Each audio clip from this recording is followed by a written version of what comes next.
I found out my entire family was lying about who I am because I tried to donate a kidney to the man I grew up calling Dad. There's no way to soften that sentence. One day I was sitting in a bright, over-air-conditioned transplant clinic, patting his hand and telling him of course I'd get tested. That's what daughters do.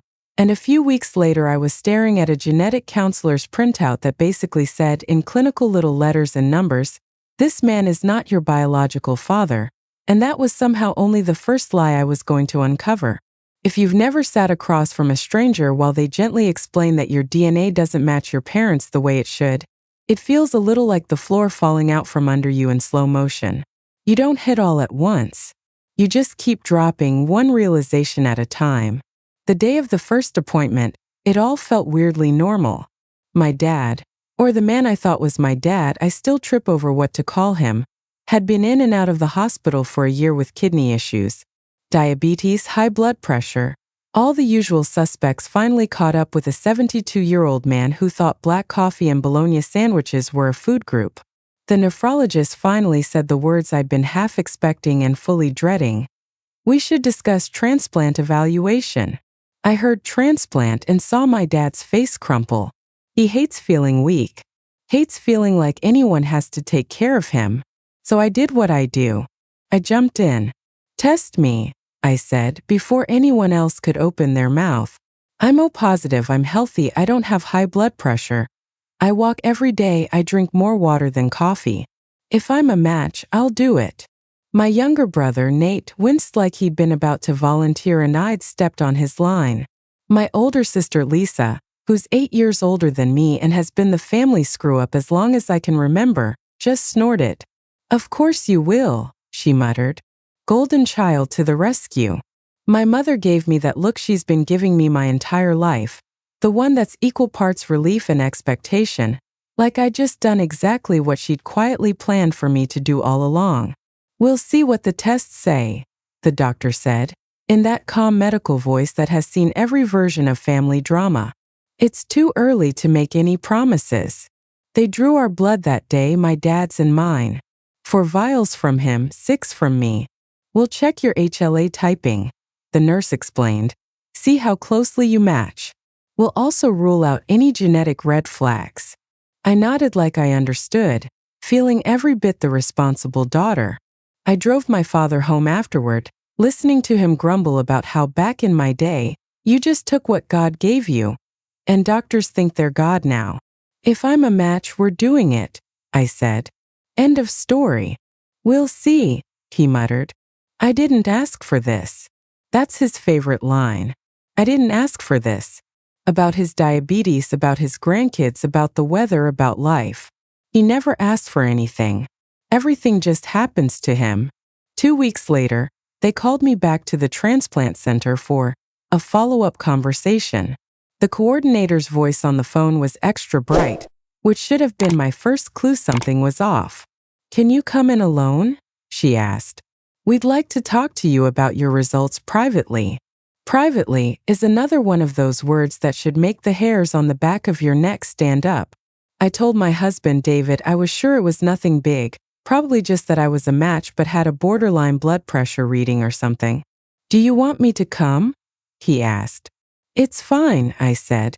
"I'll be in and out. Then I'll swing by and get groceries." Those normal life details feel obscene in hindsight, knowing what was waiting for me in that office. The genetic counselor introduced herself as Dr. Patel. She had kind eyes and a laptop with stickers on it, which made me like her immediately. She closed the door, sat down, and folded her hands.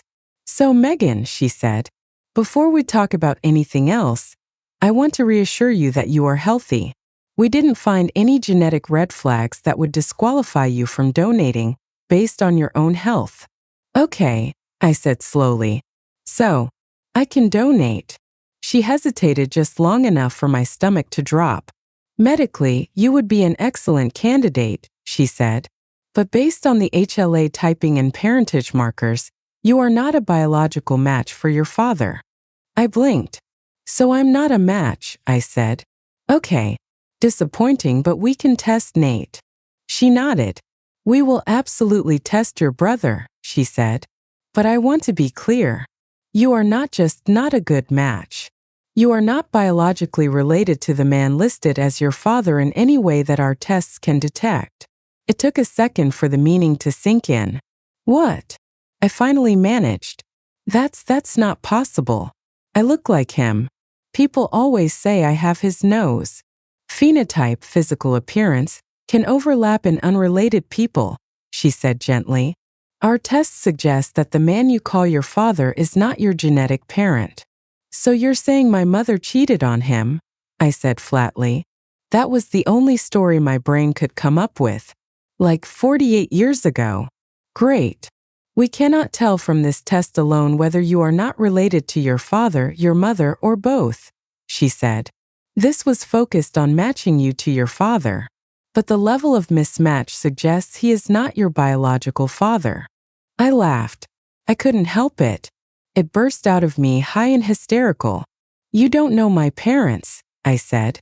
They've been married 53 years. They teach marriage classes at church. My mother used to turn off the TV if people kissed too long on screen. There is no way she cheated. None. Zero. The sky would fall first. Infidelity isn't the only explanation, Dr. Patel said. You could have been donor conceived. There could have been a mix-up at birth and informal adoption, any number of situations. The point is, you should know this information before we proceed. It also has implications for your own children's medical history. My skin went cold and hot at the same time. A mix-up at birth? I repeated. Like, I belong to someone else. Please don't jump to conclusions, she said. I strongly recommend that you have a conversation with your parents. Often there is a family story that simply hasn't been shared. Secrets about conception were more common in their generation. I thought about my mother's tight-lipped piety, the way she insisted on praying before every meal, every road trip, every dentist appointment. I thought about my father's pride in our good name, his endless speeches about doing things the right way. I thought about the years of them telling us, we don't keep secrets in this family, while also shutting down any questions about the messy parts of our history. You don't know my parents, I repeated, but my voice was weaker now. Is there any chance the test is wrong? I asked. Anything? Lab mix-up? Computer glitch. We ran it twice, she said. I'm sorry, Megan. I drove home on autopilot. At a red light, I realized I'd been gripping the steering wheel so hard my fingers had gone numb. I sat in my driveway for 10 minutes, staring at the siding of my own house like I'd never seen it before. Who am I? Came out of nowhere, a thought that felt too big for my skull. Who am I if I'm not Henry and Carol's daughter? Then another thought, nastier. And if I'm not his, why did he always treat me like the favorite while he treated Lisa like trash? That night I told David. He took it better than I did. Or at least he looked calmer. Okay, he said slowly. So your dad isn't your biological dad. That's a lot. But it doesn't change who raised you. You're missing the part where my parents lied to me for 48 years, I said. Or the part where I have to go ask them which flavor of lie it is. You don't have to ask them tonight, he said. You can sit with it. If I sit with it, I'll spin, I said. If I don't ask, it's going to eat me alive. He put a hand on my knee. Then I'll come with you, he said. We drove to my parents' house the next evening. They live 15 minutes away in the same 3-bedroom ranch they bought when I was 5, the same one my father proudly calls paid off, the same one my mother keeps like a museum of our childhoods, complete with school photos on the wall and my old soccer trophies on a shelf. My mother was at the stove stirring something in a pot. My father was in his recliner, watching the news loud enough to rattle the windows. Well, look who decided to visit, he said, clicking the TV off. You don't have to come by just because I'm dying, you know. I'm not dead yet. You're not dying, my mother said automatically. Don't say that. Life and death are in the power of the tongue. She glanced at me. You look tired, Meg. Are you okay? We need to talk, I said. My voice sounded strange to my own ears. About the transplant. My father stiffened. They tell you I'm too old, he demanded. Because I'll tell you what, I've seen plenty of people older than me get new kidneys. No, I said. They said I'm healthy. But I'm not a match. Not even a little bit. I looked at my mother. They said I'm not biologically related to you and Dad. At least not in the way everyone thinks. The spoon clattered out of her hand and hit the stove. Sauce splashed. What? She whispered. What are you talking about? They did genetic typing, I said. HLA, parentage markers, all that. The counselor said there's no way Dad is my biological father. She said it could mean donor sperm and informal adoption, a switch at birth. Stop, my mother said sharply. Her face had gone very white. Just stop. My father barked out a laugh that sounded more like a cough. Those tests are garbage, he said. I've seen the stories. People get those little spit kits online and suddenly they think their whole family's a lie. It's a scam. A fad. This wasn't a little spit kit, I said. This was a hospital transplant workup. Hospitals make mistakes all the time, he snapped. They left a sponge in my cousin after his surgery. You think they can't mislabel a vial? They ran it twice, I said quietly. They were gentle about it, but they were very clear. You're not my biological father. The words tasted like acid. His face twisted. For a split second, I thought I saw something like fear. Then it hardened into anger. Well, who says I have to be? He demanded. I'm the one who fed you and changed your diapers and worked overtime so you could go on that fancy school trip to DC. I'm the one who taught you to drive. I'm the one you called when your first car broke down. That makes me your father.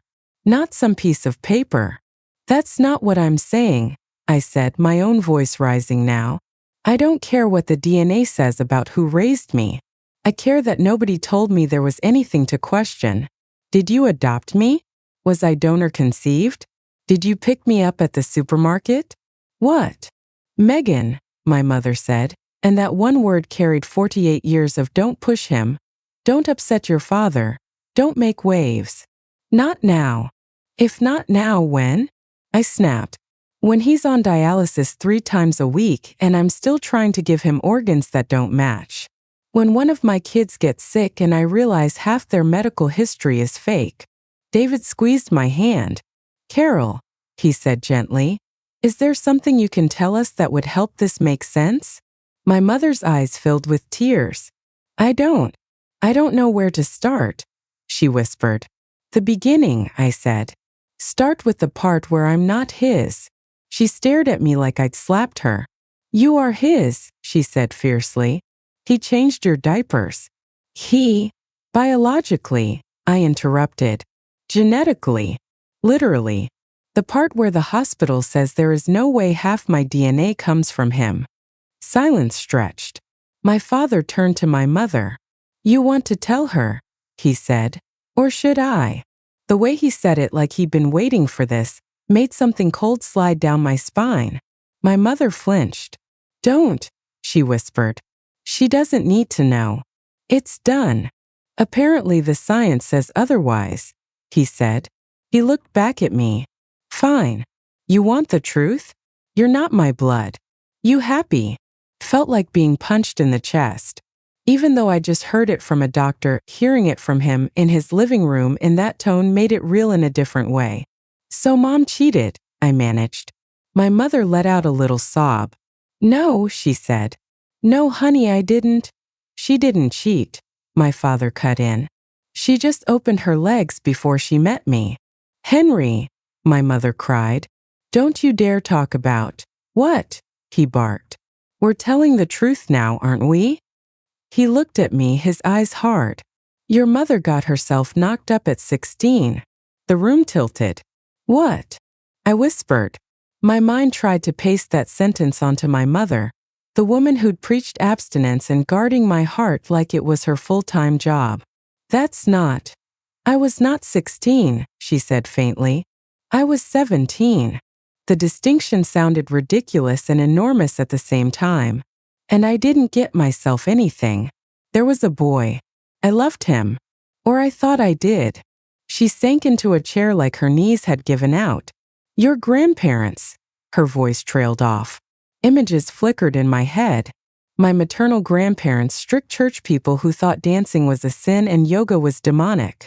Their side-eyed disapproval whenever anyone on TV wore a low-cut shirt. The way they always introduced Lisa, my older sister, with an apology like, "This is Lisa, she's our wild one," and me with pride. "This is Megan, she's our little miracle." Your grandparents nearly disowned me, my mother whispered. They said I'd ruined my life. Ruined theirs. Pastor said I was a bad example. Nobody in our church had a baby out of wedlock back then. Not publicly, anyway. She twisted her hands in her lap. I was going to go away, she said, to one of those homes for unwed mothers. Have the baby sign the papers, pretend it never happened. That's what my parents wanted. That's what everyone wanted. But you didn't, I said. I exist. There was a couple in the church, she said, staring at some point past my shoulder. They couldn't have children. They offered to adopt the baby. My parents said it would be best. I agreed. I was scared. I didn't know how to be a mother. She looked up at me then, eyes wet. And then I saw you. The room swam. My heart pounded so loud I could barely hear her. I can still remember the way you looked, she said. Tiny, all wrinkled and red, with this little tuft of dark hair. They put you in my arms just once, before they were going to take you away, and I couldn't. I told my parents I couldn't sign. I said I would do anything, work any job, live in their basement. I didn't care, I just wanted to keep my baby. The word baby hung there between us like a live wire. Your grandparents said absolutely not, my father put in. Said she'd bring shame on the family. Said no man would ever marry her if everyone knew. So they came up with another plan, my mother whispered. They said there was another way to protect everyone. To keep you and keep my reputation and their standing in the church. They said, she swallowed hard. They said my younger sister could adopt you. For a second I thought I'd misheard. You're younger. Then my brain did the math it should have done years ago. My mother is the oldest of 3 girls. Her sisters, Aunt Diane, the middle one who lives 3 states away and only visits on holidays, and Aunt Tracy. No, my mouth formed a different name. Lisa, I said. My older sister, 8 years older. The one my grandparents always called wild, trouble, selfish. The one who never quite fit, who moved in and out of the house when I was small, who fought with my grandparents constantly about their rules. The one who, when I was 6, would curl around me on the couch and whisper, "You know I'd do anything for you, right?" The one my grandparents banned from the house for a year when I was 10, after some big blow-up no one would explain. They said, my mother went on, each word an effort, that if we told people she'd made a mistake, no one would be surprised. She already had a reputation for being impulsive. They said she could take the fall and I could marry Henry and have a clean slate. They said it was just rearranging the story. I stared at her. Are you telling me, I said slowly, that Lisa is my mother? She covered her face with her hands and sobbed. My father snorted. She gave birth to you, he said. We raised you. That's what matters. The room blurred. So wait, I said, trying to get my thoughts to line up. Mom Carol got pregnant at 17. Grandma and Grandpa freaked out. They convinced her to let her baby be adopted. But instead of giving me to some strangers, they gave me to Lisa, who was, 16 at the time? 18, my mother said weakly. Old enough, the lawyer said. Barely. In the eyes of the law. Scenes from my childhood flashed in rapid succession. Lisa coming home with a black eye when I was 5, Grandma hissing, "Don't you dare let Megan see you like this," and hustling her down the hall. Lisa sitting at my first grade field day, crying behind her sunglasses, and my grandmother snapping, "Oh, for heaven's sake, pull yourself together, it's not that serious." Lisa showing up late to my 8th grade graduation, reeking of cigarettes, and dragging me into a tight hug in the parking lot while my mother hovered flustered. The way Grandma always made sure we were never alone together for long. And you never thought to tell me, I said. Not when I started asking why I don't look like either of you. Not when I had my own kids and filled out family medical history forms. Not when I married a man who had no idea his mother-in-law is actually his sister-in-law. It was complicated, my mother whispered. We wanted to protect you. And Lisa. And our family. There was so much shame then. You don't understand how it was. I understand plenty, I said. I understand that for 48 years you've let me think I'm your daughter while treating me like your third parent, and you've treated my actual mother like garbage.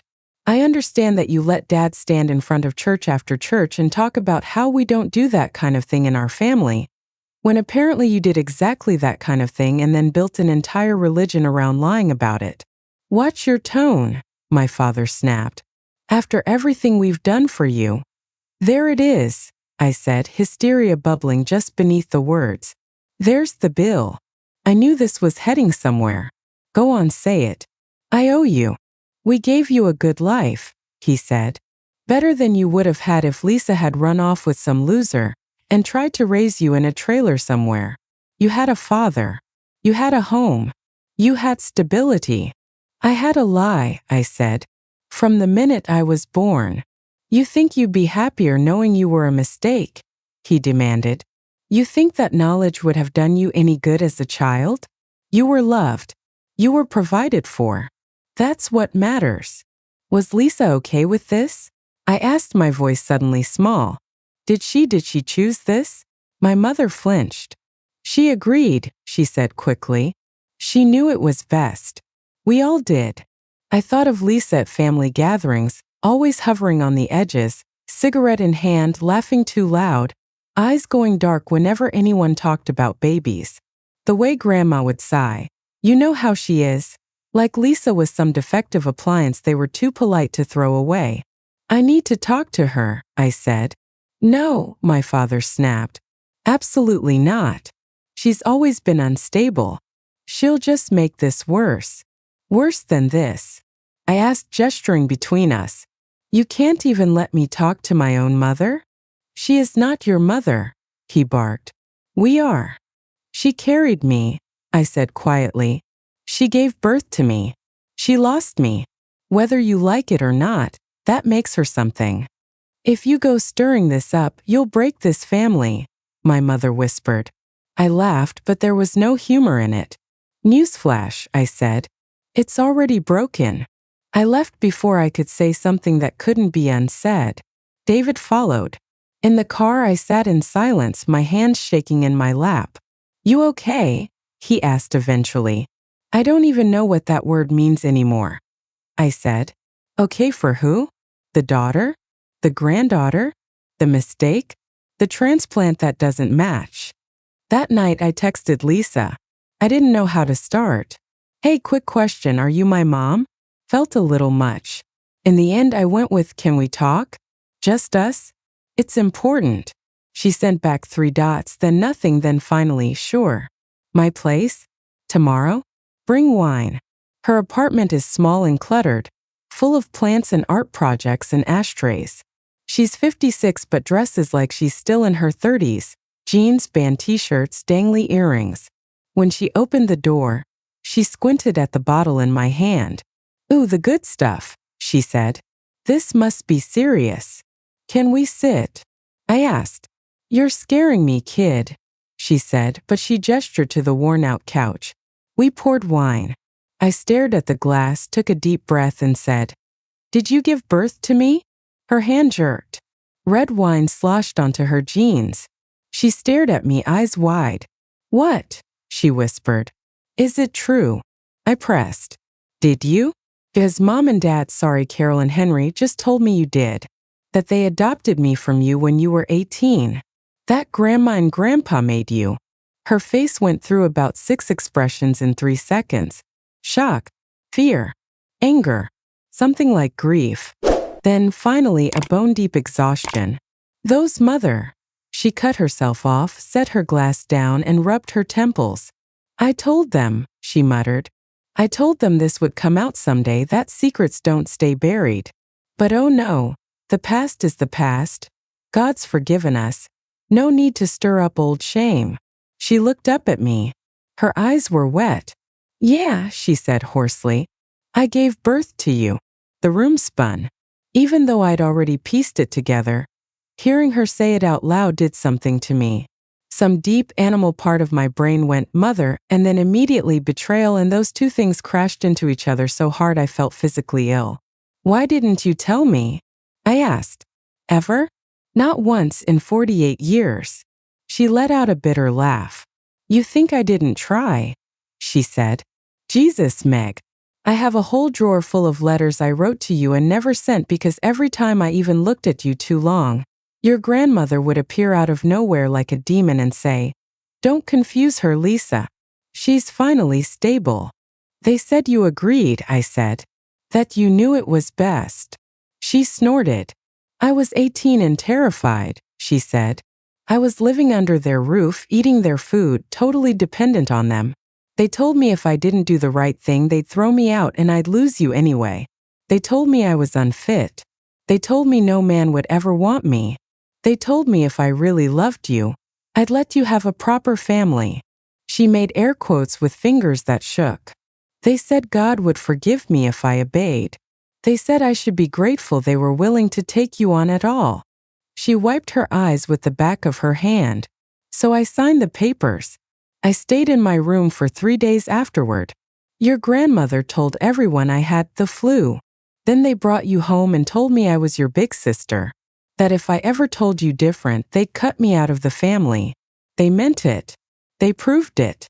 When they banned you for a year, I said slowly. When I was 10. She nodded. You were asking questions, she said. You asked once why I had the same birthmark as you. Remember that? I did. Vaguely. I remember lifting my shirt and showing her the little coffee stain-shaped mark on my hip, and her laughing and saying, We're twinning. And then Grandma walking in, seeing us and going very cold. She pulled me into the kitchen and said I was encouraging weird attachments, Lisa continued. She said if I didn't stop acting like a mother, she'd make sure I never saw you again. I told her maybe I shouldn't come around for a while if I was such a bad influence. She said maybe I was right. Next thing I knew, she told everyone I'd run off with some loser and chosen sin over family. Why didn't you fight harder? The question came out more accusatory than I meant it to. She flinched like I'd slapped her. I was a kid, she said quietly. Just because I had a baby didn't make me a grown-up. I was depressed, drinking, making bad choices.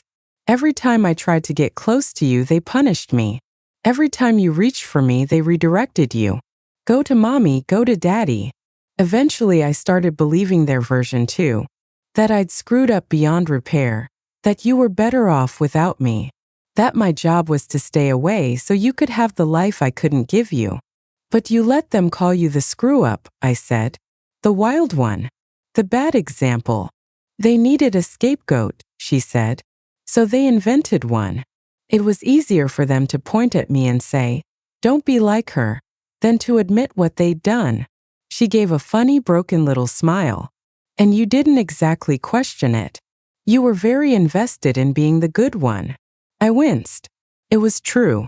I'd taken their narrative and run with it. Straight-A student, youth group leader, never drank before 21, married my high school boyfriend, had my kids in wedlock, the whole 9 yards. All the while looking down my nose at Lisa, who blew in and out of town with her drama and her bad boyfriends and her crying jags. I'm sorry, I whispered. I didn't know. You weren't supposed to, she said. That was the whole point. Mom said they almost gave me to some couple in church, I said. That they were going to send her away too. Lisa nodded. They were, she said. Some nice dentist and his wife. Good Christians. Good reputation. Probably would have been fine. But Mom Carol begged. She said she couldn't stand the thought of her baby with strangers. Grandma said, Then we'll keep her. Under our roof. Under our rules. She took a deep breath. I was at the table when Grandma said, The only way this works is if she's ours, not Lisa's. Lisa can't be her mother. No one will forgive that. But a middle-aged couple adopting a poor unfortunate baby? That they'll applaud. And everyone nodded like it made perfect sense. So Mom's been living this lie too, I said.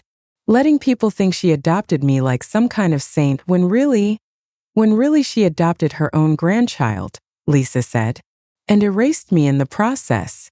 The bitterness in her voice cut me more than anything. And you just let her? I asked. You let her be my mom? She was your mom, Lisa said, and the words stung even though they were technically true.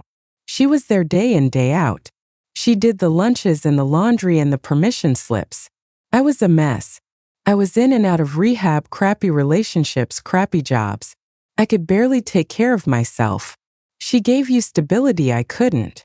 She met my eyes. That's what I tell myself on the good days. And on the bad days? I asked, my voice barely above a whisper. On the bad days, I think I handed my baby to my parents and let them gaslight us both for 48 years, she said. On the bad days, I think I'm a coward. Tears blurred my vision. Why didn't you tell me when I turned 18? I asked. Or 21? Or when I had kids? I tried, she said. On your 18th birthday, I wrote you a letter. I was going to give it to you at your party. I showed up with it in my purse and your grandmother met me at the door and said, "Don't you dare ruin this for her. She's happy. We've done the right thing. Don't be selfish." Chickened out. I left it on the hall table. I never saw it, I said. Of course you didn't, she said. I'm sure your grandmother burned it. She stood up, walked into her bedroom, rummaged in a drawer, and came back with a battered shoebox. Inside were stacks of folded papers, some yellowed with age. She pulled one out and handed it to me. The handwriting was hers, younger and loopier, but unmistakable. Dear Megan, it started. There's something I've needed to tell you for a long time. If you're reading this, it means I finally found the courage. I swallowed hard. I wrote that 3 times, Lisa said. Once at 18, once at 21, once when you had Noah. Never sent any of them. I'd love to say it was all their fault, but at some point it was my choice too. I chose the path of least resistance. I chose the lie. Easier to be the black sheep than the mother who abandoned her kid, I guess. I feel like my life just slid sideways, I said. Like I've been walking on a floor that wasn't actually there, and somehow didn't fall until now. Welcome to my world, she said softly. I've been falling since 1976. We sat in silence for a while, the weight of what she'd said pressing on my chest. Dad. Henry. He's not my bio dad either. I asked finally. Do you know who is? She shook her head. A boy from our youth group, she said. We were stupid. He panicked and moved away with his family before you were born. I doubt he even knows you exist. So half my medical history is wrong, I said. And the other half was in the room this whole time. Pretty much, she said. I'm sorry. You keep saying that, I said. But I don't even know who I'm angry at. You? Mom? Grandma? Grandpa? Him? I jerked my chin in the vague direction of our parents' house. All of the above? That's the fun part, she said. There's enough blame to go around. Over the next few weeks, the family exploded. There's no nice way to say it. Once the lid came off, there was no putting it back on. My parents begged me not to tell the grandkids. They don't need to know, my mother said. It will just confuse them. You told me we don't keep secrets in this family, I said. The irony is killing me. That's different, she said. That's about not hiding sin. This is about protecting them. From what? I asked. From reality? My father took a different tack. If you tell the kids, you'll break your grandmother's heart, he said. She can't handle that kind of stress at her age. Grandma broke my identity, I said. She'll survive a little stress. If you do this, he hissed, dropping his voice, don't come crying to me when you regret it. After everything we've done for you, this is how you repay us. Dragging our shame out for all to see. Maybe if you dealt with your shame instead of wrapping it around me like a blanket, we wouldn't be here. I said. You're ungrateful. he said. We saved you. From what? I asked. From being poor? From being raised by my actual mother, who you all treated like trash? From growing up knowing the truth? If that's saving, maybe I didn't want it. You don't mean that, my mother whispered. You're just angry. I am angry, I said. And I have a right to be. You made decisions about my life without my consent and never gave me a chance to have any say, even as an adult. The least you can do is let me decide who knows now. David and I sat our kids down one Sunday afternoon. Noah is 20. Lily is 17. They're close in age to how old Lisa and my mother were when all this started. That made it feel even stranger. We need to tell you something about Grandma and Grandpa, I began. Noah immediately went to, Are they getting divorced? Which made me laugh inappropriately. No, I said. They're not getting divorced. It's about me. I told them as simply as I could that the man they know as Grandpa isn't my biological father, that the woman they know as Grandma gave birth to someone at 17 who no one ever talked about, that the person who actually gave birth to me is the woman they've grown up calling Aunt Lisa. They took it better than I expected. Better than I had, honestly. Okay, Noah said slowly. That's a lot. But you're still you. I know, I said. It doesn't change anything about our day-to-day lives. It just means the story I was told about who I am isn't true. Lily was quiet for a long time. Is that why Grandma always treats Aunt Lisa like crap? She finally asked. Because she had you too young? Partly, I said. And partly because if they admitted what really happened, they'd have to admit that a lot of the things they preached weren't exactly lived out. Hypocrites, she muttered. Got it. My mother called that night furious. How dare you tell them, she said. That was not your story to share. I laughed something sharp and ugly.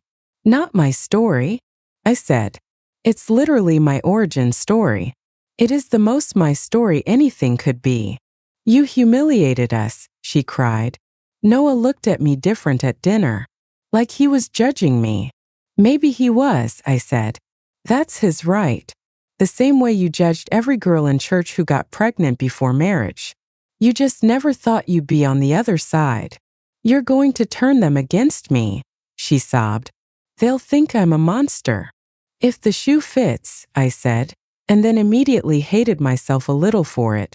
It's complicated loving someone who lied to you and also did genuinely good things for you. Therapy has been interesting. My therapist calls it both/and. My parents both took care of me and harmed me. Lisa both gave me life and abandoned me. My grandparents both provided a roof and manipulated everyone under it. There are no clean lines. Nate ended up being a match for our father.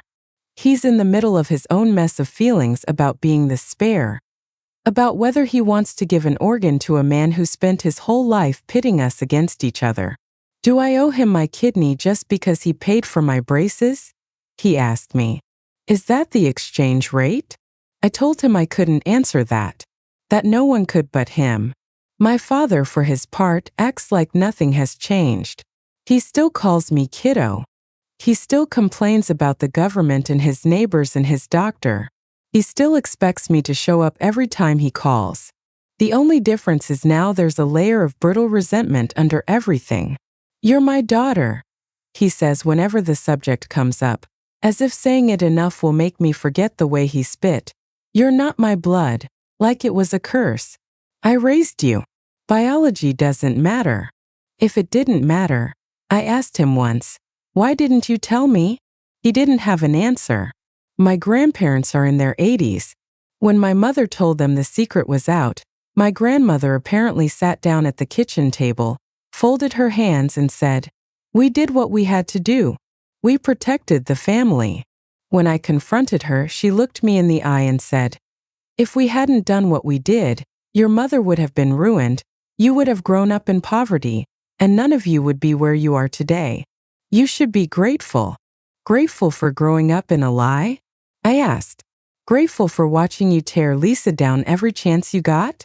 For the years of you telling me we were not like those girls who got pregnant, when I literally am one of those girls' daughters. She sniffed. We all sin, she said. Some of us just don't parade it around. You paraded mine to yourselves, I said. You just didn't bother asking how it felt to be the parade float. She waved a hand, dismissing my feelings the way she's dismissed any emotion that didn't fit her narrative since before I was born. You young people, she sighed. So dramatic. I wish I could say I handled it with grace. That I took the high road, forgave, moved on. The truth is uglier. I yelled. I cried. I told them I was done pretending everything was fine. I walked out of their house and haven't been back since. I send my grandmother a birthday card. I answer my mother's calls every few days. I keep my distance from my father unless it's medically necessary. I see Lisa more than I ever have. We're building something like a relationship, awkward and tender and full of landmines. Sometimes it feels like I'm talking to a sister. Sometimes when she brushes my hair out of my face or looks at me with this unguarded, aching love, it feels like I'm talking to a mother I didn't get to have. I don't call her mom. I don't think I ever will. That word belongs to Carol in my mouth for better or worse. But I let myself feel it sometimes, in quiet moments, in the way our hands move the same way when we talk, in the way we both snort when we laugh, in the way my daughter looks eerily like her at 17. There's a grief in that and a weird kind of comfort. Identity is messy. It's not just DNA, not just who changed your diapers, not just who signed the adoption papers. It's all of it tangled together. I'm still figuring out what to do with that. So that's where I'm at, internet strangers. I-48F tried to donate a kidney to my dad and found out, via transplant testing, that he isn't my biological father. When I confronted my parents, the truth came out. My mother got pregnant at 17, my grandparents forced her to give the baby up to protect their reputation, and my older sister Lisa is actually the one who gave birth to me. My grandparents orchestrated an in-family adoption. My parents raised me as theirs, and everyone agreed to pretend Lisa was just the wild, messed up sibling while my mother played the saint who saved a child. I grew up watching my real mother be treated like a cautionary tale while I was cast as the golden child, never knowing the cost of that story. Now my family is pressuring me to keep it quiet for grandma's sake, and telling me I'm ungrateful for being angry because, in their words, we gave you a better life than you would have had. I've pulled back, told my kids the truth, and started building a relationship with Lisa on my own terms, but I still feel guilty and disoriented and, according to my father, like I'm destroying the family over something that happened before you were even born. If you were in my shoes, if you just found out your parents lied about something this fundamental for your entire life, that your sister is your mother and your grandparents engineered the whole thing, would you cut contact with the people who raised you to protect your own sanity, even though they did give you stability, or would you swallow the hurt, keep the secret to preserve the older generation's peace and try to be grateful, the way they keep insisting you should be?